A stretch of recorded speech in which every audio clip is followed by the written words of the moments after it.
Als delegatie uit de Staten van Curaçao verheugen wij ons hier te kunnen staan en ons stem te laten horen in de Tweede Kamer. We zijn aangewezen als bijzondere gedelegeerden, bijzonder omdat leden van de Staten slechts onder bijzondere omstandigheden, zoals omschreven in het statuut van het Koninkrijk, kunnen deelnemen aan een debat in de Tweede Kamer. Wellicht ook bijzonder, voorzitter, omdat zelfs na zo'n debat aan het statenlid uit Curaçao geen stemrecht toekomt. Zelfs niet indien het een aangelegenheid betreft die het land Curaçao direct raakt.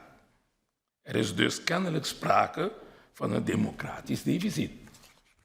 Voorzitter, voor Curaçao is het voornamelijk van belang dat wij betrokken worden bij processen die ons land raken. Dit verdrag is een voorbeeld hiervan. Als leden van de Staten van Curaçao weten wij dat de overheid van Curaçao geraadpleegd is.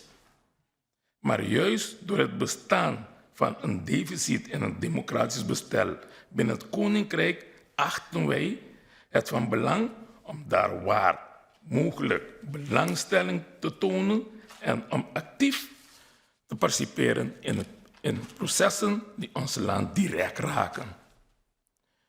Voorzitter, conform het statuut voor het Koninkrijk is het buitenlandse beleid een aangelegenheid van het Koninkrijk. Echter, de internationale betrekkingen op autonome gebieden, zoals economie, vallen onder de verantwoordelijkheid van Curaçao. Het is daarom belangrijk dat de afzonderlijke rollen van zowel het Koninkrijk als Curaçao bij de totstandkoming van het buitenlandse beleid duidelijk zijn. Voorzitter, we lezen in de memorie van toelichting dat bij de totstandkoming van het verdrag overleg is geweest met de overige landen van het Koninkrijk. Maar is zo'n overleg wel voldoende om te kunnen stellen dat de andere landen van het Koninkrijk ook actief betrokken waren bij het onderhandelingsproces? Wat was het aandeel van deze landen in het besluitvormingsproces? Kan er voor de toekomst in voorkomende gevallen een actievere rol worden gegeven aan de Caribische landen van het Koninkrijk door bijvoorbeeld vertegenwoordigers van de regering van die landen mee te nemen in de